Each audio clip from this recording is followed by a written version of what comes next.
अस्सलामुअलैकुम prep class. आज हम अपना वर्कशीट का अगला हिस्सा करेंगे जो हमने पहले किया था, लफ्ज़ बनाए और लिखें। आज हमने इन हरूफ के साथ रे को जोड़कर लिखना है। अब हम यहाँ से शुरू करेंगे। सीन रे सर, सीन के दो सिरे रे, स्वाद रे सर, तोए रे तर,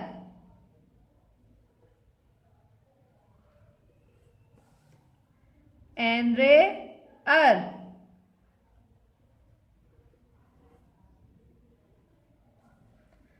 फेरे फर,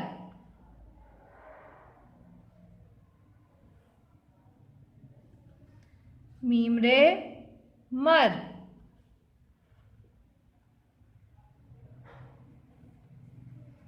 हेरे हर।